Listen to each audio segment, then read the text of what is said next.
kita warm up. Isu yang pertama saya nak sebut, ada perbincangan ataupun kita katakan seakan-akan dakwaan oleh pihak-pihak tertentu. Antaranya saya kena sebut terang-terang, kumpulan yang disebut sebagai Hizbut Tahrir. Hizbut Tahrir mungkin juga ada datang sini bagi flyers ke, tuan-tuan jumpa kat masjid ke. Ini pertubuhan yang ada sekitar dunia sebenarnya. Tapi saya nak sebut, mereka telah difatwakan menyeleweng oleh tak kurang daripada 7 negeri dalam Malaysia ni. Bukan Malaysia tau, maksudnya bukan fatwa kebangsaan sahaja. 7 negeri masing-masing fatwakan mereka ni sesat dan juga menyeleweng, walaupun mereka bergerak dalam Malaysia saat ini. Antara yang mereka sebut, mereka tulis dalam artikel dan poster dan sebagainya disiarkan khususnya di media sosial. Ayah-ayah sekalian yang solat dalam keadaan yang macam ni, benda yang bid'ah dan benda yang mungkar. Sebab dalam hadis tak suruh buat-buat macam ni. Kalau orang sebut dekat macam tu, so kita nak buat macam mana? Kami ikut Ustaz, kerajaan suruh macam ni. Tak, orang ngaji dia tak jawab macam tu. Orang ngaji dia tak boleh jawab macam tu. Sebab kita kena ada asas ilmunya. Termasuk juga saya nak sebut, dah 2 kali ataupun 3 kali Jumaat buka ni, walaupun masih buka indah dah lama lah kan. Orang dah mula kata, dah tak dapat sembahyang Jumaat ni, pintu dah tutup, dah cukup 500 orang, dia sembahyang kat luar. Ramai. Saya dapat gambar macam-macam. Ada orang telefon, imam masjid mana telefon, Ustaz macam mana ni, sembahyang kat luar. Sedangkan kita sebutkan solat je di dalam. Kita ambil yang nombor 1 dulu. Kenapa kena sembahyang macam ni? Kita nak praktis social distancing. Sama kena praktis sebab arahan pemimpin. Betul, tak ada masalah dengan isu. Maksudnya kita ikut arahan disebabkan arahan pemimpin kita. Muslimin muslimat sekalian sekalian, saya nak sebutkan bahawa Allahumma salli ala sayyidina Muhammad, asas dulu. Kita solat macam ni, kalaupun dalam sembahyang biasa kita tak sembahyang rapat-rapat ni, solat kita sah. Kalau tak musim Covid lah, kita sembahyang jauh-jauh, jauh-jauh macam ni, sah tak solat kita? Sah tak solat kita? Solat jemaah ni sah tak? Jawabnya sah. Sebab itu penting ada ilmu. Adakah termasuk syarat sah berjamaah mesti kena solat dekat-dekat? Okay, dengar tu jangan salah faham ni. Adakah termasuk syarat sah berjamaah mesti kena sembahyang rapat-rapat? Jawabnya tidak. Bukan maksud saya tak kena buat macam tu, tapi maksud saya kita kembali kepada asal nak tunjuk bahawa benda ni tak jadi satu perkara yang seperti mana didakwa tersebut. Maksudnya, kalaupun tak ada Covid, kita sembahyang jauh-jauh, ada peraturan yang beberapa hukum yang kita sebutkan syaratnya di situ, solat kita tetap juga sah. So mana boleh kita cakap sembahyang macam ni kat benda yang mungkar, benda yang keluar daripada ajaran dan sebagainya. Kita buat macam ni sebabkan hal keadaannya benda itu satu perkara yang terdesak dan boleh membawa kepada kemudaratan.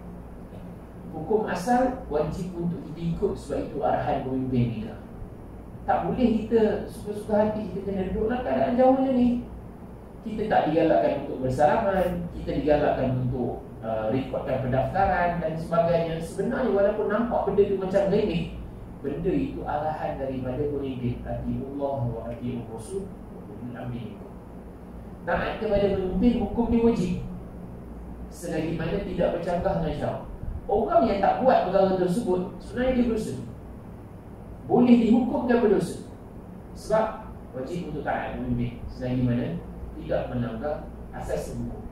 So kita sembahyang dalam keadaan macam ni, kecuali dalam keadaan yang disebutkan kita sembahyang kat sini tapi jauh sembahyang kat luar, pintu pun tak ada dan sebagainya, kita sembahyang buat kat luar tapi ikut imam di dalam. Itu perbincangan lain. Tetapi selagi mana kita solat di dalam tempat yang disebutkan berdekatan dengan tuan imam, selagi mana softnya bersambung-sambung, ada perbincangannya di situ, tak ada masalah, hukum masalah. So tak boleh sebut benda tu sesat, tak boleh sebut benda tu mungkar, keluar daripada hadis Nabi sebabkan keuzuran benar. Tapi ada juga orang yang kita katakan dia nak juga sembahyang seperti biasa, dia nak juga bersalaman dengan orang dan sebagainya. Kita sebut janganlah benda tu. Tak perlu lah. Tak perlu lah. Kalau sekiranya orang tak ikut peraturan ni, kita masih lagi buat macam ni, sama ada hari tu kita tak berjaya dalam tempoh masa lebih kurang 1 hari, sekarang boleh patah balik juga.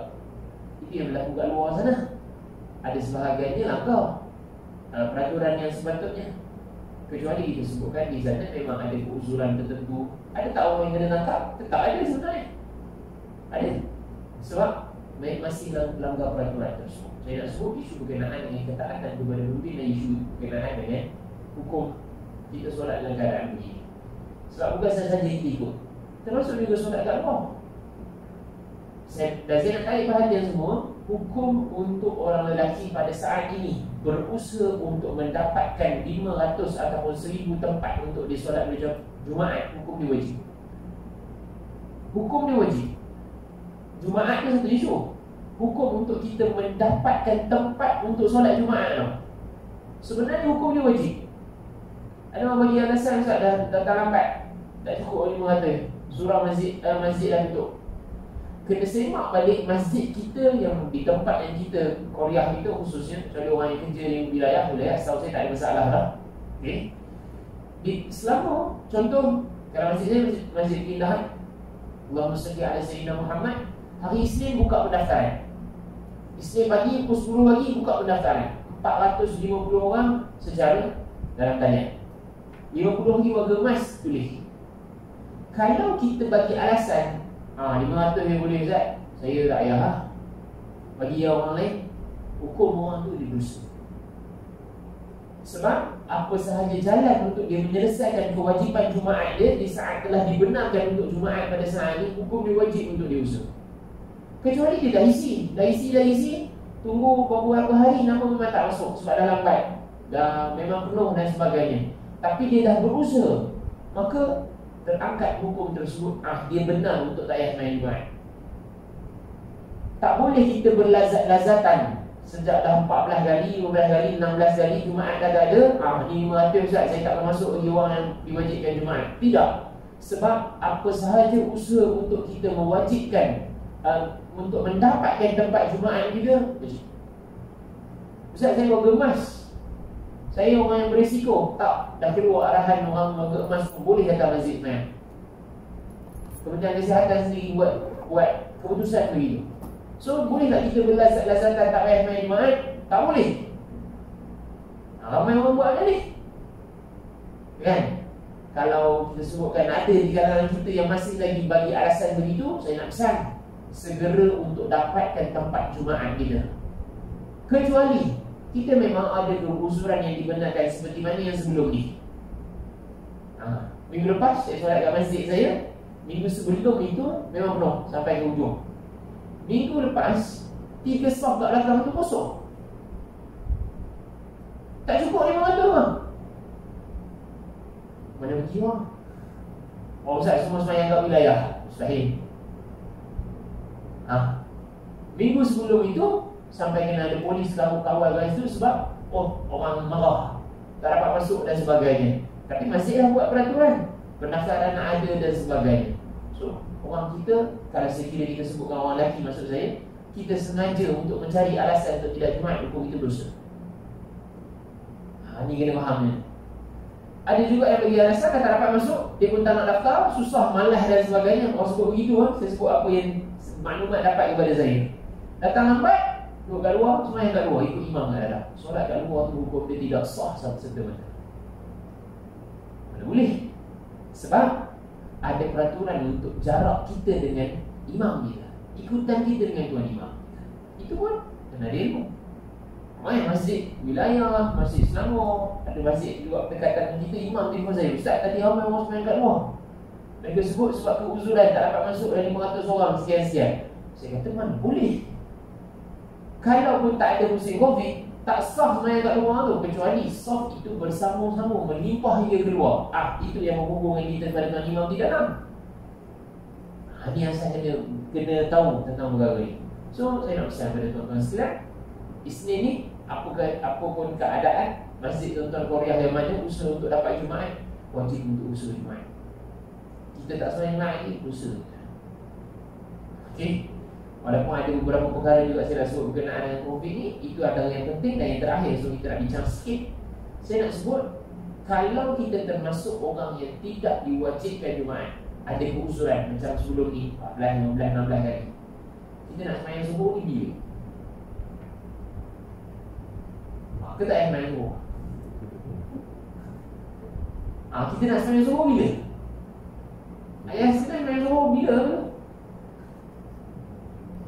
Azan boleh terus sembahyang ke ataupun nak kena tunggu juga? Biasa dalam sembahyang Jumaat ni 40 minit, sejam, pukul 2 baru sembahyang makan nasi tu. Macam mana? 30. Saya, subhanallah, untuk orang yang sebelum ini, saya sebut sebelum ni juga lah, termasuk juga yang selang yang diusaha untuk Jumaat tapi tak dapat tempat dia, dia termasuk untuk orang yang tidak diwajibkan Jumaat. Azan subuh dia dah boleh sembahyang. Sama macam muslimat kita, azan zuhur dah boleh sembahyang. Ustaz, mana boleh sembahyang Jumaat dulu habis? Tak ada sembahyang Jumaat pun. Pada ketika tersebut, sekarang contoh, dia ada keuzuran, dia dah cuba daftarkan diri, masjid dia dah penuh, dia dah usaha, bukan melengah-lengah, bukan berlazat-lazatan tak Jumaat, tak dapat ke Jumaat, masuk-masuk, datang-datang, dah pagar dah tutup, terus boleh sembahyang zuhur. Tak perlu tunggu orang sembahyang Jumaat ni. Dah perlu. Sebenarnya MCO itu main kat telefon saya, Ustaz, kita nak main zuhur bila ni? Saya kata azan je zuhur, main zuhur. Sebab kita tak wajib solat pada saat tersebut. Ada pun kita sebutkan kita yang sengaja untuk bersedap-sedapan tak sembahyang Jumaat ni, sedangkan kita ada peluang untuk solat Jumaat, sedangkan ada usaha untuk solat Jumaat, kita sembahyang lepas azan zuhur.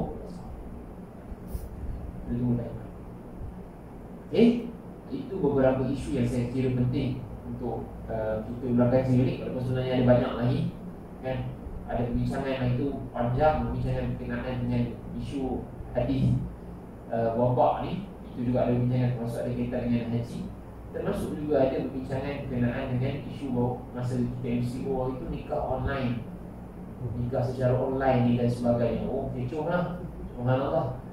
Itu pun sama-sama kena haji ni. Saya tak kata tak boleh, boleh tak kita, saya nak lontarkan supaya sebenarnya kita kena haji. Banyak lagi 100 hari tu, ada setengah orang sampai berdekat, Ustaz, dah tak tahu dah buat apa.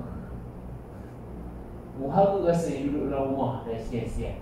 Saya kata jawapan itu bukan jawapan orang yang kita sebutkan hal keadaan yang sebenar. Sebab banyak peluang besar yang boleh dilakukan, terutamanya jika dalam Ramadan dan sebagainya. Khususnya untuk orang yang tak pergi kerja lah, mana rumah COVID Ustaz, tak boleh buat apa. Tak, banyak mana boleh buat dalam rumah sebenarnya. Dan tak kurang juga disebabkan ditahan di rumah, kes penderaan terhadap keluarga dan anak-anak meningkat naik, termasuk juga kes perceraian. Saya pun terlibat secara langsung. Subhanallah, kita tengok perkara tersebut, memang bahaya kita apabila kita telusuri balik apa yang disebutkan oleh Rasulullah tentang beberapa maksiat yang akan Allah Ta'ala turunkan balak. Memang sebenarnya kita tak boleh kita katakan kita terkecuali atas perkara tersebut. So kita dah buat semua, nanti ada kesempatan kita kongsi juga. Subhanallah. Okey, ringkasnya, Allah SWT ala Sayyidina Muhammad. Sungguh ni kita nak bincang dan ulang kaji sedikit bab berkenaan dengan korban. Perbincangan ni sebenarnya perbincangan yang panjang, tak boleh selesai dalam tempoh masa 40 minit sejam. Okay? Semalam dan hari ini saya menghadiri, saya mengaji dengan guru kita, subhanallah, bab berkenaan dengan korban. Semalam start pukul 9.30 sampai pukul 6, belum habis mengaji kat PJ. Pagi ni tidak sambung ni. Itu pun mengaji laju. Bukan bahas agak mendalam, tapi mengaji laju. Buktinya bab ini yang dapat kita sebutkan agama kita ni memang kena ngaji dulu, baru amal. Okey. Sekarang mukadimah dulu. Allahumma salli ala Sayyidina Muhammad. Tahun ni korban kita pun berbeza. Saya nak tanya soalan, surah buat korban tak boleh ke tak buat? Ambil pendekatan tak buat ke macam mana? Tak buat. Selama benarkan kan, betul? Ya. Boleh kan? Ya. Saya ada SOP tu tapi saya tak baca semua. Tak sempat nak baca semua. Maksudnya surah boleh buat lah, tapi tuan-tuan ambil pendekatan tak buat ke tak ada penyertaan? Tak buat sebab takut risiko. Okey, tak apa. Saya nak dapatkan gambaran tu, senang kita cerita. Jangan risau. Allahumma salli ala Sayyidina Muhammad. Kalau nak buat masih ada peluang. Lepas kuliah ni kita akan cerita lagi tentang perkara tersebut. Okey, asalnya dulu korban ni, saya tak sempat nak buat kalau cerita semua. Apa yang dimasukkan dengan korban? Bukan permohonan bahasa Melayu kerana SPM pun. Kita nak sebut ialah korban ialah perbuatan menumpahkan darah. Okey, maksudnya mengalirkan darah, menumpahkan darah bagi tempat sebenarnya. Binatang-binatang yang tertentu pada hari-hari yang dibenarkan untuk kita menyembelih binatang korban. Asalnya macam tu perbuatan tersebut. Asal hukum korban ini, Allahumma salli ala sayyidina Muhammad. Maaf saya, sejarah korban ini apabila kita telusuri balik, ini yang kita nak insafi bersama, perkara yang besar ni. Subhanallah. Allahumma salli ala sayyidina Muhammad. Nabi SAW buat korban berapa kali? Mana asalnya? Maksudnya asal perbuatan Rasulullah. Apabila disebutkan dalam riwayat yang pelbagai, Nabi hijrah Madinah, Nabi duduk berapa tahun? Dulu saya sebut dalam bulan 1, bulan 2 sebelum kita. Nabi duduk lebih kurang 10 tahun lebih. Allahumma salli ala sayyidina Muhammad. Nabi tidak pernah meninggalkan korban. Nabi tak pernah meninggalkan korban setiap tahun. Ini bukti dia. Sebenarnya kita nak bincang akan datang bersungguh-sungguhnya Nabi untuk buat korban. Berusaha bersungguh-sungguh. Memang Nabi buat pun. Malah ada riwayat yang Nabi sembelih 100 ekor unta. Sebahagian besarnya Nabi sembelih sendiri. Selebihnya tak salah saya Sayyidina Ali sembelih. Nabi sembelih sendiri. Kita ada pembincangan, sebenarnya Nabi ada orang, Nabi banyak harta. Itu bincang lain. Cuma nak sebut Allahumma salli ala sayyidina Muhammad. Korban ini satu perkara yang sangat-sangat dituntut. Dituntut bila? Setiap tahun. Bukan sekali seumur hidup seperti sebahagian kita faham. Kami yang faham itu dah buat tahun lepas Ustaz, dah selalu dah buat Ustaz, tahun ni tak payah No. Sebab asasnya dulu, lepas kita faham masuk korban, hukum korban ini di sisi pandangan mazhab kita Imam Syafi'i, hukum korban ini sunat muakkad dan juga sunat kifayah. Sunat yang sangat-sangat dituntut dan juga dia sunat kifayah. Ringkas untuk faham, dia bukan wajib. Tapi ada pandangan mazhab lain korban wajib bila cukup syarat. Bukan Syafi'iyah. Mazhab lain saya tak nak bandingkan tuan-tuan, tapi ada ulama mazhab yang muktabar sebutkan bila cukup syarat korban ini wajib untuk buat. Dalam kaedah, apabila korban ini wajib, ada pandangan ulama muktabar sebutkan wajib, menandakan bahawa ini perbuatan yang penting. Ini satu benda yang penting untuk dilaksanakan. Okey. Dalam mazhab Syafi'i, sunat muakkad, sunat yang sangat-sangat dituntut. Bila? Setiap tahun. Jika cukup syarat kita. Nanti kita akan bincang syaratnya. Dan juga sunat kifayah. Maksud sunat kifayah ni, apabila salah seorang daripada isi rumah ataupun ahli keluarga melakukan perbuatan korban, terangkat hukum sunat tadi kepada keseluruhan orang dalam rumah dia.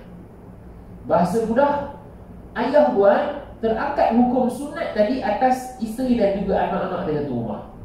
Tapi kalau sekiranya kita orang yang cukup syarat untuk sunat tersebut, kita tak buat, satu ahli keluarga, satu isi rumah tak buat, maka satu rumah dibebani dengan hukum makruh. Tak apa Ustaz, makruh bukan dosa. Orang kita akan jawab begitu. Sabar dulu.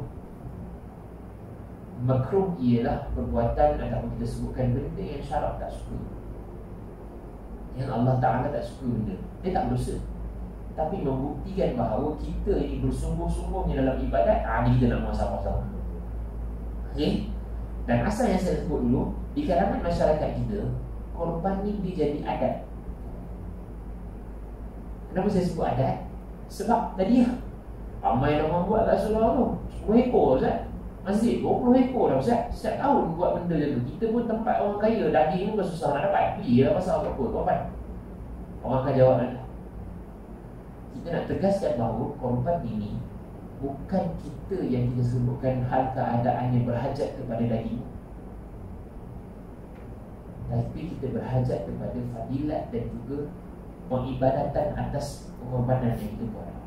Sebenarnya orang miskin bukan berhajat sangat pada daging kita. Saya sebut tapi kita berhajat kepada pahala korban yang sangat besar. Asasnya saya nak sebut, cuma kita nak sama lebih mendalam ni. Korban ni, Allahumma salli ala sayyidina Muhammad, kalau sekiranya kita gantikan dengan harga, contoh tahun ni 700, pergi sedekah orang miskin, pergi sedekah fakir miskin, pergi sedekah anak yatim dan sebagainya, sedekah mak ayah dan bagi hadiah mak ayah, hadiahkan, pahalanya langsung tak sama dengan pahala korban. Langsung tak sama. Susah untuk korban, Ustaz, saya beli kat pasar Batang Pinang 10 kilo, saya pergi sedekah. Contoh orang buat dia. Tak sama. Dia tak sama. Sebab perbuatan korban itu ada fadilat dan kita sebutkan peribadatan yang besar di situ yang untuk kita insafi bersama. So, kita balik kepada perbincangan. Apabila kita sebutkan tadi berkenaan dengan hukum korban, saya dah tegaskan kepada hukumnya ialah Allahumma salli ala sayyidina Muhammad, sunat yang sangat dituntut. Okay? Dan juga sunat kifayah. Maka bila kita lihat kepada sunat kifayah ini, Allahumma salli ala sayyidina Muhammad, dia bukan berdasarkan kepada apa yang kita faham. Contoh, kalau sekiranya anak kita dah kahwin buat, sudah tak dia isi rumah. Okey, kita lihat dahulu orang yang dituntut untuk melaksanakan korban pada asalnya. Pertama, dia mesti Islam. Isu panjang ni sebenarnya. Dia mesti Islam. Korban orang kafir sah? Dia tidak sah sama sekali. Berlaku tak kat luar sana orang kafir buat korban, mereka nak buat. Contoh yang kita akan bincang, korban syarikat ataupun korban daripada kenamaan, dibagi lembu. Nak settle macam mana? Kan? Kita sebutkan pemimpin tempatan bagi. Tiba-tiba ada hari tasyrik, sebelum hari tasyrik datang lori surau tuan-tuan, turun 2 ekor lembu. Dan ini daripada mana ni? Daripada kenamaan sekian-sekian. Kita nak simak balik. Lembu ni nak buat apa? Boleh tak buat korban? Apa syarat-syarat dia? Mesti Islam. Orang kafir nak buat korban, tak boleh. Tidak sah sama sekali. Walaupun kita sebutkan dia bagi duit, dia masuk penyertaan, tak boleh. Tapi kalau sekiranya dia bagi duit untuk dia beli daging, itu pembincangan lain. Ada 7 bahagian, kan? 6 dah baik, dah orang dah masuk dah semua. Satu lagi, sahabat kita non-muslim, dia bagi duit, saya nak daging fresh 700 saya bagi. Boleh tak boleh? Ada perbincangan lain. Banyak ni sebenarnya. Nak sebut yang pertama, hukum korban Islam, mesti Islam. Orang kafir tak boleh korban. Pertama. Yang kedua, Allahumma salli ala sayyidina Muhammad, ialah orang yang dituntut untuk melaksanakan korban ini ada isu berkenaan dengan dia balik cukup umur. So, boleh tak nak buat korban untuk anak cucu ni yang belum balik? Ramai tak orang buat macam ni? Betul dengan dia. Tradisi orang Melayu kita, kadang-kadang sebahagian keluarga, tahun ni letak nama ayah, tahun ni letak nama kakak, maksudnya adik-beradik, tahun ni letak anak, cucu dan sebagainya. Okay. Korban untuk kanak-kanak ini sebenarnya Allahumma salli ala sayyidina Muhammad, disebut di sini kanak-kanak yang belum balik tidak sah korbannya kerana dia tidak ditakdirkan untuk melaksanakan segala perintah agama. Ini hukum asal. Nak buat korban untuk budak-budak, dia bukan satu perkara yang dituntut. Mudah sebut macam ni. Apabila hukum korban ini terlaksana atas kita sebenarnya, boleh kita korban untuk, kalau ahli keluarga tu seorang, sunat kata sebagian ulama, orang itu korban nama yang sama setiap tahun, dengan syarat dia boleh mendoakan untuk dapat fadilat seisi keluarga. Nanti saya akan bahas. Maksud dia, boleh tak nak buat korban untuk kanak-kanak yang kita sebutkan anak kita? Hukum asal dia sebenarnya boleh, tapi dengan syarat sebenarnya guna duit kita, bukan guna duit anak kita. Sekarang juga kami bincang, keluar duit akaun anak. Contoh anak umur 10 tahun, anak umur 7 tahun, buat korban atas nama dia. Tak boleh, dia kena guna duit kita. Okay, kena guna duit kita. Seboleh mungkin sebenarnya guna duit kita lah. Maksud saya, korban atas kita, tak perlu lah buat korban atas yang belum balik.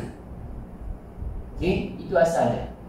Dan ada isu dia di sini, Allah SWT ada Sayyidina Muhammad, macam mana korban orang yang meninggal dunia. Orang yang mati, boleh buat korban? Ramai tak buat? Ramai juga. Apa syarat dia untuk korban orang yang mati ni? Ambil bahagian. Hukum asal korban untuk orang yang telah meninggal dunia tidak sah. Ini pendapat dalam mazhab Syafi'i. Okay? Hukum asal untuk orang yang meninggal dunia kita buat korban atas dia tidak sah, kecuali dengan satu keadaan orang tersebut mewasiatkan untuk buat korban. Sama ada dia bagi duit dulu, ataupun dia memang dah sebut, tahun ni kalau sekiranya ayah meninggal, buat korban untuk ayah, yang wasiatkan benda ni. So boleh ambil sebahagian daripada harta tu untuk korban. Itu ada perbincangan untuk warisan harta lain lah. Cuma nak sebut, boleh untuk orang meninggal dunia. Tapi kalau sekiranya kita dapat penyertaan, tuan-tuan tak buat korban nama, kita dapat penyertaan nama almarhum sekian-sekian, dia masuk untuk 7 bahagian tu, maka kena tanya balik, ini korban yang telah diwasiatkan oleh si mati ke, ataupun saja nak buat korban untuk arwah ayah? Saja lah tuan Haji, buat korban untuk ayah, sedekah untuk orang makan, ayah dapat pahala. Dia faham tu, tak boleh, sebab si mati tak buat wasiat. Kaedahnya sebenarnya macam mana? Letak nama orang yang hidup, letak nama kita, sembelih, kemudian doakan pahala tersebut disedekahkan kepada si mati, baru sampai, baru boleh. Sebab orang yang telah meninggal dunia, dia tak boleh untuk dia dapatkan amal dia, kecuali isu berkenaan dengan wasiat orang lain buat, sampaikan kepada dia. Kalau duit si mati, duit si mati tak boleh kita buat korban. Maksud saya, dia macam ni, Allah soalan yang baik. Kita nak buat korban atas nama dia, tanpa wasiat dia, guna duit si mati, tak boleh letak nama si mati, sebab dia tak suruh buat. Isu yang lain, guna duit si mati, letak nama seorang yang hidup, tapi untuk bagi kita sebutkan orang tersebut sedekahkan pahala untuk si mati, itu boleh. Dengan syarat semua ahli waris setuju. Sebab bila dah meninggal, itu bukan duit sesuka hati kita boleh ambil. Dan tak boleh sesuka hati kita tak setuju. Kalau contoh, ada abang sulung cadangan, sebahagian duit ayah ni kebetulan ayah meninggal sebelum Zulhijjah contoh, kita buatlah korban untuk ayah. Ahli keluarga dia tak setuju, betul, boleh. Sebab si mati tak wasiat pun. Apabila mati dia, tak boleh sesuka hati kita gunakan duit untuk kepentingan ahli waris. Sebab di sana bila meninggal seorang, ada isu yang paling besar untuk diselesaikan. Untuk urusan jenazah, dia guna duit dia. Yang keduanya, hutang dia kena selesaikan dulu. Kalau habis semua bayar hutang dia, ada tak lagi hukum yang untuk wasiat faraid ni? Tak ada. Sebenarnya meninggal kita, duit kira semua harta-harta kita, macam panjang. Sebelum MC orang itu pun saya ada ulas ke beberapa tempat, saya tak ingat, ada ulas kat sini tak. Subhanallah, habis hutang dia bayar. Sebab ada hutang rumah yang belum selesai, hutang dengan orang dan sebagainya. Tengok-tengok hutang berapa? 20,000. Kira-kira dia punya duit sebenarnya 18,000 je ada. So ada tak lagi faraid? Tak ada. Tak ada faraid. Siapa kata meninggal seorang wajib faraid? Tak, tengok dulu duit dia juga lah. Habis semua bayar hutang, so faraid tak ada. Habis bayar hutang, selesai bayar hutang, oh semak balik, rupanya si mati ada masa dia ada Sayyidina Muhammad wasiat. Dan syarat dia 1/3 dia boleh, 1/3 daripada harta dia boleh. Dan syarat dia mesti bagi kepada selain daripada ahli waris.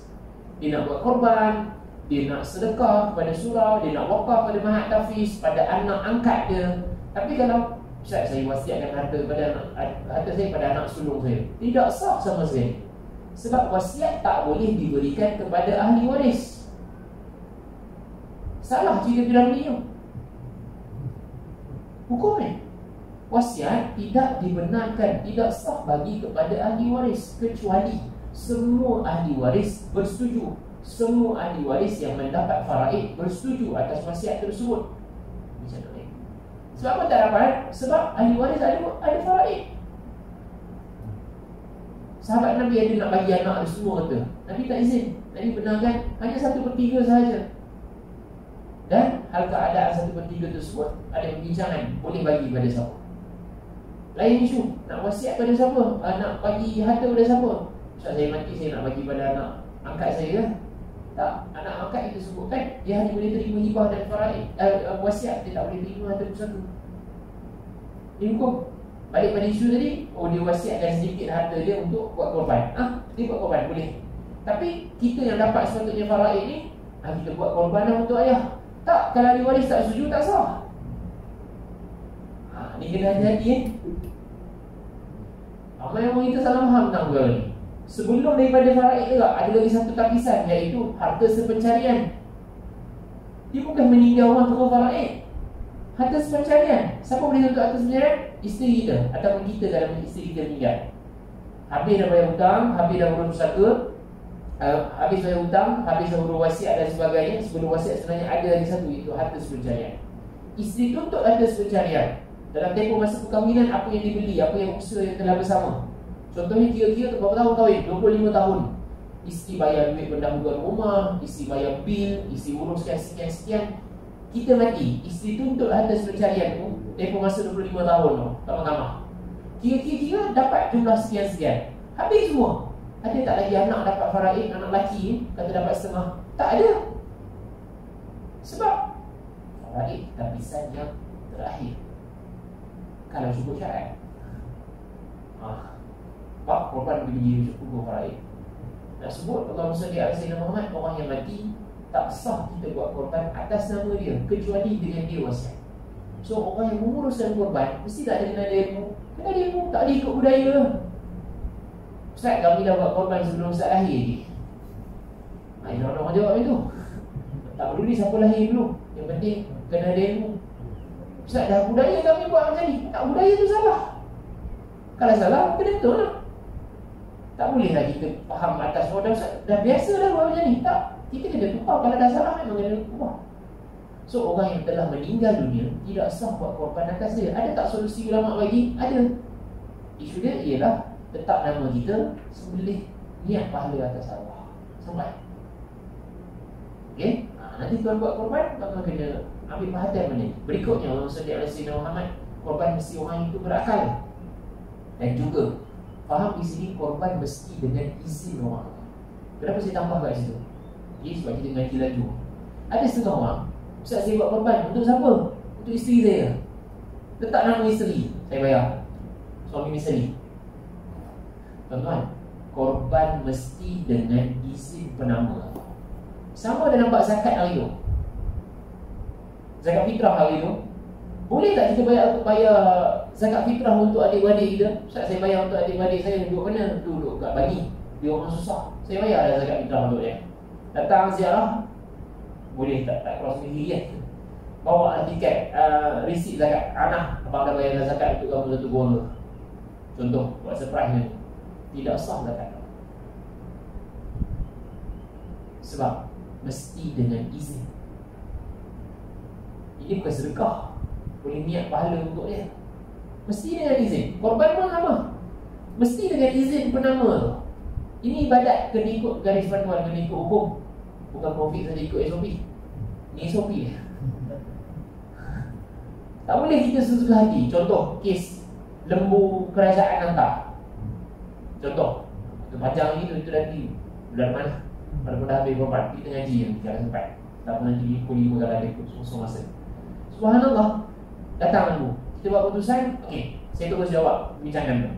Lembu tu contoh kerajaan MPAJ bagi, YB bagi. Korban atas siapa? Kalau atas nama YB, kita buat atas nama YB lah. Tapi sebut ni hadiah. Surati surah nak buat apa? Okey, surati surah nak buat apa? So nak buat korban atas nama surau lah.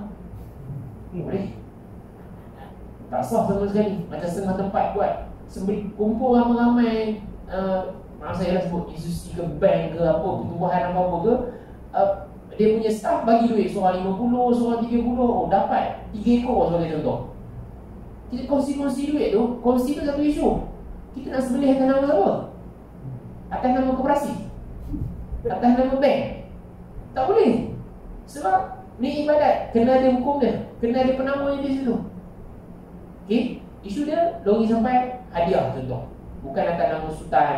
Kalau setengah tepat 10 ekor sampai. Atas nama apa? Raja Muda. Kena sembelih korban atas Raja Muda. Sebab itu korban beliau, lembu beliau. Contoh faham tu. Tapi bila dihadiahkan lembu tersebut, okey, lembu tu milik siapa? Sebenarnya milik surau untuk uruskan. Macam mana setengah tempat kita ambil nama fakir miskin, asnaf, supaya dia nak dapat pahala korban. Walaupun dia ada bincangan, tapi tak sebut. Boleh tak macam tu? Boleh. Tapi kena diminta izin dia dulu. Orang kami ada 5 bahagian lagi ni kosong, tak payah bayar, nak letak minta izin tak nama dia. Jadi hukumnya tak boleh kita suka-suka hati. Buat korban lah, mak kat kampung tak nama mak, tak minta izin dulu mak. Okey, ni isu dia. Belum bagi bincang bab niat ni. Berikutnya, orang yang dituntut untuk laksanakan korban yang keempat ialah dia mesti berkemampuan. Ni bahas banyak. Siapa yang dikategorikan dituntut untuk buat korban ni? Yang berkemampuan ni. Kita ni kelas mampu ke tak mampu? Kita ni kelas mampu ke tak mampu? Tak mampu Ustaz, Covid bisnes tak jalan. Okey, kita muhasabah bersama. Ringkas. Maksud berkemampuan ini ialah, saya ringkaskan, orang yang dia ada duit untuk diri dia dan ahli keluarga dia, kerana dia dah berkahwin, bila hari raya dan juga hari-hari tasyrik, dia ada duit untuk diri dia, sara makan pakai dia dalam tempoh masa hari-hari tersebut, dan dia ada lebihan duit untuk dapat satu bahagian korban.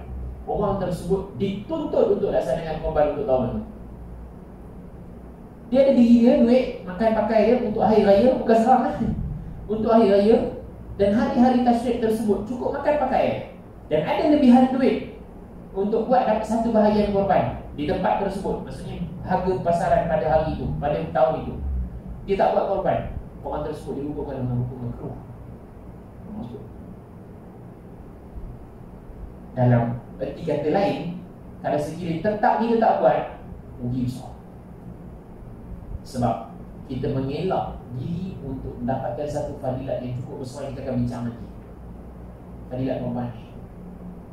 So kalau saya nak sebut contoh mudah, kalau sedia ada Sayyidina Muhammad, kalau dalam bank kita, dalam tabung haji, ada dalam saving lain, ada belah-belah ribu je tu. Bukan lebih banyak lah, bukan kaya orang kaya. Amin lah. Macam tak nak ni. Tak nak apa-apa lah. Kan? Kalau ada puluh-puluh ribu duit, contoh simpanan tak simpanan tak? Tapi tak buat korban. Dengar sabar. Dengar sabar. Apa yang kita korbankan untuk dapatkan redha Allah Subhanahu Wa Taala. Sebab korban ni dia datang sama sekali ya. Dia tak seperti mana akikah. Akikah buat lain pula nanti ya. Kan? Ada setengah orang walaupun ada perbincangan, masa korban lah dia nak akikah. Rugi lah. Sebab akikah boleh buat waktu lain. Korban sekarang, maksudnya waktu hari-hari tertentu sahaja. So kalau kita setiap bulan keluar duit benda-benda yang kita sebutkan hanya untuk bersedap-sedap di dunia sahaja, rugi kita tak buat korban ni. Maksud saya apa? Bayar estro sebulan 70, 100 lebih, kalinya setahun 1000 lebih. Betul tak? Bayar duit telefon kita, bil sekian-sekian yang pada asalnya kita sebutkan. Kalau contohnya pasal mula, okey fine, tahun ni tak sempat, saya sebut dulu, start daripada hari ni simpan RM2. Bukan saya main-main ni. Buka balik rumah, letak tabung korban. Maksudnya kita berkira sangat. Dalam segi istilah, kalau rasa susah sangat nak keluar 7 harta, buka tabung korban. Tahun depan, kalau betul isteri kau masih simpan RM2, bahasa orang muda-muda, confirm dapat. So bahagian beza antara nak tak nak ibadat. Tapi daging nak. Dia daging patang, perempuan mesti nak dapat dulu, contoh. Sebab itu pada asalnya, untuk orang yang berkemampuan, ada tak alasan untuk dia tak buat korban? Ustaz, isteri saya buat. Itu pahala untuk isteri, pahala untuk kita. Ringkas, fadilat korban ni, antaranya ringkas saya sebut, belum lagi sampai darah itu di muka bumi Allah Subhanahu Wa Taala apabila telah disembelih binatang tersebut. Semua pahala daripada isi binatang tersebut, bulunya, tanduknya, telah jadi hujah Allah Ta'ala untuk manusia kita. Orang kita faham tunggang ke akhirat, itu isu seterusnya. Kita sebut diampunkan dosa kita, dapat pengorbanan yang besar. Apa kita korban untuk agama kita sekarang ni? Apa pengorbanan kita untuk agama untuk kita dapat fadilat? Adakah cukup untuk kita datang masjid, surau, semayang, dah selesai untuk kita dapat redha Allah Ta'ala? Hati-hati, kita takut tak cukup. Adakah kita yakin Allah Ta'ala terima ni amalan kita yang lain ni? Kita hati-hati. Cukup tak amalan kita yang lain? Adakah kita termasuk dengan orang yang sentiasa istiqamah di masjid, di surau? Dan satu persoalan, Allah Ta'ala terima tak amalan kita ni? Solat ni, terima ke tak? Satu persoalan patut kita tanya pada diri kita. Kata para ulama, jangan lihat amalan yang kita buat, lihat maksiat yang belum kita selesaikan dari sudut pengampunan Allah Ta'ala. Jadi apa yang boleh kita dapatkan untuk ampunkan dosa tu? Surga dosa. Kalau sekiranya Nabi boleh korban setiap tahun, apatah lagi kita? Nabi hidup sederhana kan? Kita benda-benda lain. Ustaz, tak semesti 700 Ustaz. Sekarang dah ada korban 300 luar negara. Ya, sehari RM1 je simpan. Sehari RM1, tahun depan 350 korban luar negara. Lepas ada perbincangan bagaimana untuk kita dapatkan korban luar negara. Banyak juga yang tersalah. So sebenarnya apa alasan untuk kita dapat korban? Fadilat yang cukup besar. Sepatutnya kalau sekiranya di tempat kita orang faham bersungguh-sungguh untuk buat korban, tak termampu untuk pengurusan buat sebenarnya. Kalau semua orang bersungguh-sungguh. Sebab tu syiar korban antara lain bukan semestinya buat di masjid surau. Korban kat rumah, bagi semua ahli waris tengok, ahli keluarga tengok. Itulah syiar. Sehingga ulama bincang, sebenarnya hari raya yang besar ialah Aidil Adha. Solat jemaah yang paling afdal, solat Aidil Adha. Baru yang raya. Itu dua. Kalau maksudnya yang raya tak besar. Dan bincang juga berkenaan dengan takbir tersebut. Takbir hari raya, bincangan lain. Takbir Aidil Adha, bincangan lain. Sebab ini hari yang besar. Saya nak nasihat tuan-tuan, sebab saya pun tak boleh lama. Kalau saja ada Sayyidina Muhammad, kalau mampu untuk tahun ni usaha untuk dapat buat korban, pasal saya usaha. Sebab fadilat dia cukup besar. Dan benda ni tak susah untuk buat. Sebab kita sebenarnya mampu. Kita tak mampu untuk, mungkin kita tak mampu. Sebenarnya sebut, adakah mampu untuk kita sejak malam bangun tahajud? Harap pengampunan Allah Ta'ala. Boleh tak sehari kita baca Quran seperti mana Ramadan hari muhasabah balik? Boleh tak kita sedekah seperti mana sedekah orang yang kita sebutkan, orang yang berkemampuan seperti mana sahabat dan sebagainya?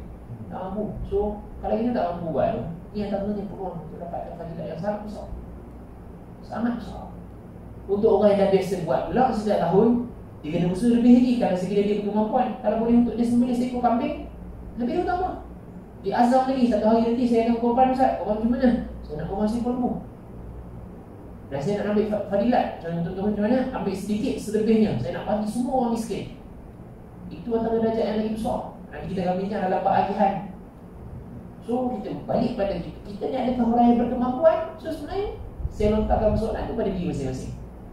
Kita buat, isteri pun boleh buat. Dia buat atas nama dia sebab pahala masing-masing. Apabila kita lain berkira dengan Allah Azza wa Jalla, hati-hati, takut-takut Allah Ta'ala berkira dengan kita. Sebab bukan, sekali lagi saya bilang, bukan orang lain berhajat sangat dengan daging kita. Kita yang berhajat kepada pahala tu sebenarnya.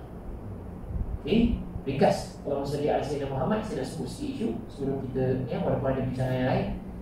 Isu berkenaan dengan contoh berikut ni ialah berkenaan dengan binatang korban. Binatang korban ni, dia ada hukum-hukum dia. Saya ringkaskan. Hanya boleh buat korban yang pertama jenis binatang. Pertama, unta. Kedua, lembu. Yang ketiga, kambing. 3 ni je boleh buat. Ataupun yang sama spesies, sama waktu dengannya. Binatang an'am, dia mesti dibela. Dan juga kita sebutkan binatang tu jinak dan sebagainya. Contoh sekarang kami bincang kambing gurun. Boleh nak buat korban? Kambing dah tak boleh. Dia biar. Dibela. Jinak lah kita bagi makan dalam pagar semua. Tak, dia spesies biar. Bosan Ustaz, unta dah pernah buat, kambing dah pernah buat, lembu kerbau dah pernah buat. Kita usaha tahun ni. Usaha orang banyak boleh. Usaha banyak. Boleh tak buat korban? Tak boleh. Ustaz dia 4 kaki. Tak boleh. Sebab dia bukan an'am. Dia bukan binatang tersebutkan yang termasuk dalam kategori yang dimenangkan. Kacukan. Macam mana kacuk-kacuk? Boleh tak? Lembu dengan kambing. Lembing. Ustaz saya. Boleh tak buat korban? Boleh. Sebab dua-dua an'am. Dua-dua an'am. Seladang dengan lembu tak boleh. Tak boleh. Walaupun Ustaz ni daging dia banyak, besar. Kan sunat dapat daging besar ni sekian-sekian, tak. Jangan nampaknya tu. Ramai orang faham tu sekarang ni. Boleh nampak daging besar sekian-sekian. Sekarang kita bincang isu korban dekat luar negara, kambing kat Australia, lembu kat sana. Walaupun tak cukup lagi tahun ni ditetapkan dalam agama, dia lebih besar daripada lembu kita sekarang. Tak boleh. Tak cukup syarat. Matlamat kita tak boleh halalkan cara kita. Maksudnya, matlamat kita nak dapatkan daging yang banyak, tak cukup umur, kita sembelih. Tak boleh, tak sah korban. So, 3 saja yang boleh. Kacuk boleh. Dengan syarat an'am dengan an'am. Tak kisahlah apa-apa. Sekali pun unta kacuk dengan kambing, tak kira tak ada ke tak ada, tapi hukum boleh. Okay? Binatang tersebut. Berikutnya, hal keadaan binatang tersebut mesti cukup tahun dia. Mesti cukup tahun dia. Kambing, dia sebutkan hal keadaannya ada tahun. Biri-biri setahun. Ataupun gugur gigi hadapan dia. Kita bincang semalam. Subhanallah, kami bincang semalam, saya pun baru tahu rupanya kambing tak ada gigi atas. Ke tuan-tuan pun baru tahu? Tak tahu, orang lama ni tak tahu. Kambing tak ada gigi atas. Sebab dalam hadis ada pembincangan gugur gigi hadapan dia. Bila gugur gigi, dah cukup umur untuk sembelih korban. Orang yang ada kambing dia tahu lah. Tapi rupanya kambing sebenarnya majoriti pun memang tak tahu. Memang rupanya kambing tak ada gigi atas. Cek kambing memang tak ada gigi atas. Gigi mana yang gugur? Gigi bawah. Saya pun dapat tahu sebenarnya gigi yang dah matang, sebenarnya gigi dia lebih besar dan dia bengkok sikit ke depan. Kalau nak tahu sebenarnya, boleh tengok, buka mulut tengok, dah cukup umur baru boleh. Wajib untuk pengurusan masjid ataupun surau yang dapatkan bekalan kambing, bahan binatang korban, dia wajib ada ilmu. Sebab telah diamanahkan atas dia untuk selesai.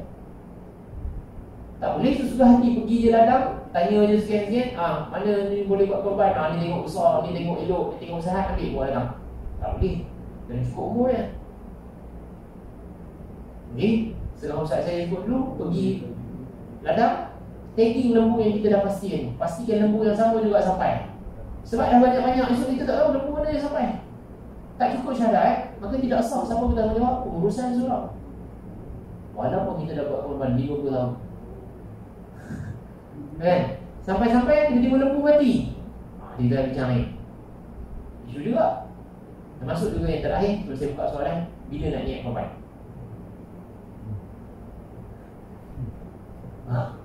Bila nak niat buat korban? Kau tuan-tuan besar kami tak niat, kami tak pernah buat langsung. Buang. Bila nak niat korban? Apa akad yang sepatutnya kita letakkan dalam borang penyertaan? Timbul isu contoh, harga lembu tu kita minta 700. Bila sehari-hari sebenarnya lembu tu cukup 650. Wajib RM50 bagi-balik pada peserta.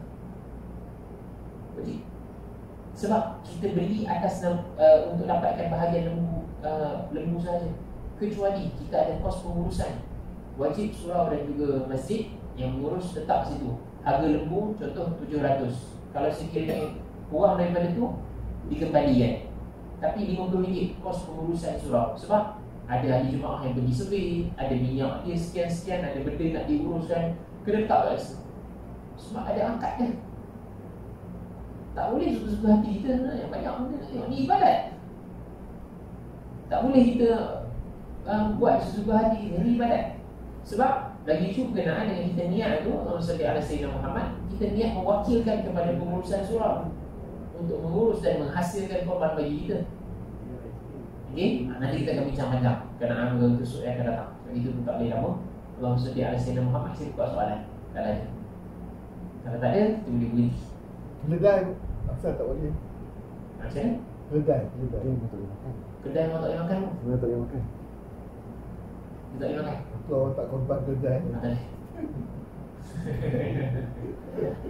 Malaysia pun sama saya tak ada.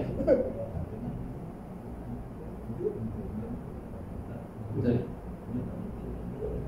Kuda tak boleh. Saya? Kuda gajah pun ni. Rambut. Okey. Adakah sunat untuk orang yang menjadi peserta korban dia tidak menyukur rambut dia dan sebagainya yang muda daripada satu hijab? Jawab dia hukum dia memang sunat. Okey. Dia tak menanggalkan apa-apa bulu yang ada pada badan dia, kuku dan sebagainya. Dia sebutkan itu sunat. Sunat hukumnya. Sampai bila? Sampai binatang disembelih. Sunat. Okey. Setengah orang fikir jangan ikut logik. Orang Islam semua nak ikut logik kan? Tak, itu sunnah. Kalau ikut logik, banyak memang sunnah yang kita dah tinggalkan. Antaranya, berbaring seketika sebelum solat subuh, selepas daripada solat sunat subuh. Itu sunnah yang dah fokus. Berbaring menentang, menghadap pada kiblat. Ulama sebut apa hikmah dia? Hikmah untuk kita seakan-akan hal keadaannya di sana membayangkan duduknya di kubur Allah SWT, kubur kita nanti. Dan dia berehat seketika sebab bangun malam. Nabi buat macam tu. Orang kalau fikir logik, memang kita kata Sayyidina Ali karramallahu wajhah radhiyallahu anhu alaihi salam, kalau semua dalam agama ini nak lihat logik, memang takkan ada yang disebutkan berdasarkan kepada apa yang kita fikir. Mana mungkin kita pakai khuf, basuh ke atas, tak basuh ke bawah dulu. Fikir logik? Tak boleh semua ditimbang berdasarkan logik. Ada satu pegawai kita tak ampuni. Allah Ta'ala suruh sami'na wa ata'na. Nabi buat sami'na wa ata'na. Okey, sunat untuk dia tidak bercukur dan juga buang kuku sehingga binatang korban dia disembelih. Sunat hukumnya. Lain tak lain? Tak ada? Tak ada, cukup lah. Okey, mudah-mudahan ada manfaat untuk kita bersama. Kita mengaji secara laju. InsyaAllah nanti kesempatan yang akan datang, ada kesempatan kita lihat beberapa lagi isu berkaitan korban ni banyak sebenarnya. Untuk kita lihat macam mana nak buat korban betul-betul luar negara ni, bayar saja ke? Easy korban. Kan? Tak kira easy korban ke siapa-siapa ke? Kan? Saya sebut kena ikut kepada hukum. Tak semestinya kita buat dengan syarikat, syarikat tahu semua. Kena saya buat hukum dia, kita kena ngaji. Kan? Akadnya bagaimana? Tak semesti kita buat korban, syarikat mesti kita letak ada lembu dari sini, letak nama kita. Tak semestinya. Okay? Tapi untuk saya nak sebut, yang dituntut ialah buat korban di tempat kita dulu. Dan maksud saya tak payah buat korban kat luar. Yang dituntut buat korban di tempat kita dulu. Jangan sampai tempat kuliah masjid kita tak ada buat korban, semua sibuk-sibuk nak buat kat luar. Tempat kita ada orang miskin. Tempat kita ada orang miskin yang wajib disampaikan daging tu. Dia kata bincang, boleh tak korban campur semua daging? Itu juga jadi kelaziman kita, campur semua daging. Saya tak kata salah, tapi macam mana nak pastikan dapat fakir miskin? Hukum. Jadi saya sebut seboleh mungkin buat korban tempat kita dulu, suruh buat kat luar. Dan hukum untuk kita yang terakhir saya nak sebut, tidak dibenarkan daging korban kita bagi kepada orang kafir. Tamat hukum ni. Ustaz ni dakwah bagi pada orang kafir. Tak lah dakwah, pergi beli setiap hari bagi. Ni setahun sekali je, tetap juga nak bagi ke? Banyak lagi cara dakwah yang lain. Tak semesti kena bagi. Jangan sampai peringkat kita tunduk meraihkan sangat, seakan-akan atas sebab dakwah boleh buat. Tak semestinya. Banyak cara lain boleh buat. Pasal saya nak bagi juga jiran sebelah, pergi beli daging lain. Pergi, tak ada isu. Kenapa nak bagi daging korban? Kan? Wallahu'alam. Saya minta maaf sekiranya terdapat kekurangan dalam kuliah kita. Sekadar untuk kita kongsi hal santai yang begini. Untuk permulaan kuliah kita doa supaya Allah SWT berkati dan juga mengangkat musibah wabak yang ada pada saat ini. Dan nasihat saya dan juga semua, kita tak boleh berada dalam comfort zone. Sebab bila-bila masa dia boleh datang balik dan dia bersama dengan kita sebenarnya. Ada bersama dengan kita atas sebab doa para ulama, orang soleh, tuan-tuan yang tersebutkan orang baik. Allah Ta'ala segerakan untuk pemulihan yang kita dapat saat ini. Majoriti daripada negara di dunia tak dapat apa yang kita dapat saat ini. Jika tetangga kita pun tak dapat. Di Indonesia dah sampai peringkat perlu diugut untuk orang bekerja, perlu diugut kenamaan supaya buat sekian-sekian. Sebab mereka tak disiplin. Rakyat tak disiplin. Setengah negara rakyat bagus, sampai peringkat rakyat sendiri yang lockdown diri mereka. Kita tak mengaku lah sebenarnya sebut. Kalau kita jadi tak sepatutnya, contoh apa yang menjadi di Amerika, mereka tak ikut arahan yang sepatutnya. Sebab itu jadi sampai peringkat macam tu. Tak salah saya dah hampir 5 juta habis. Dunia kematian lebih daripada 500,000 kematian. Maklumat saya dapat, saya tak sempat nak tengok. Cuba bayang, benda yang tak nampak tapi boleh mati jutaan kes. Sampai di Brazil kena gali semula. Kerajaan keluar peraturan kubur yang lebih daripada 8 ke 10 tahun wajib untuk gali semula sebab akan ambil baru. Sampai macam tu. Benda yang tak nampak. Denggi, kita tahu nyamuk ni dia boleh bunuh. Kan, ini benda yang kita tak nampak. Hasbunallah wa ni'mal wakil. Ini ujian Allah Ta'ala atas kita. Mudah-mudahan Allah Ta'ala ampuni kita dan juga angkat balak ni. Dan kita doakan semua negara kita, negara Islam khususnya, bebas daripada perkara ni. Dan kita dapat hidup seperti mana biasa dengan keinsafan yang ada. Sampai meningkat, ujung yang saya nak sebut, nampak Allah Ta'ala uji. Tutup Mekah. Tutup Mekah. Kami dah menjangkakan lebih awal sebenarnya. Kalau pun boleh buka, majoriti confirm jemaah tak nak pergi lah. Mekah boleh tutup. Orang Madinah sampai menangis-nangis nak ziarah Nabi. Lepas beberapa hari tutup, penuh pikat pintu tu. Askar lari buka pintu. Kalau tidak mesti kena pikat lah. Sebab rindu Rasulullah. Cuba bayang, Mekah Madinah kosong. Sebab Mekah Madinah pun kes tinggi. Itu ada pembincangan juga dalam hadis berkenaan dengan bapak. Cuma saya nak sebut untuk kita disapi bersama dan balik kepada dia. Mudah-mudahan Allah Ta'ala ampuni kita. Saya minta maaf sekali terdapat kekurangan. Yang baik itu daripada Allah Subhanahu Wa Ta'ala. Saya mohon itu atas kelemahan saya sebagai manusia biasa. Mudah-mudahan Allah Subhanahu Wa Ta'ala beri faham kita atas agama. Dan Allah Ta'ala sampaikan kita untuk Zulhijjah yang mulia ini. Zulhijjah sebelum mungkin buat amal sebelum banyak puasa daripada awal Zulhijjah sampai hari tak dibenarkan. Sebelum mungkin usul untuk buat korban dan banyak lagi sebenarnya. Pesta ibadat yang kedua lepas Ramadan, Zulhijjah. Nabi aman. Wallahu a'lam. Assalamualaikum warahmatullahi wabarakatuh. Subhanallahumma wa bihamdika asyhadu an la ilaha illa anta astaghfiruka wa atubu ilaik. Allahumma inna nas'aluka 'ilman nafi'an wa rizqan thayyiban wa 'amalan shalihan mutaqabbalan. Allahumma a'inna 'ala zikrika wa syukrika wa husni ibadatik. Bismillahirrahmanirrahim. La yadurru ma'a ismihi syai'un fil ardh wa la fis sama'i wa huwas samii'ul 'aliim. Alhamdulillah.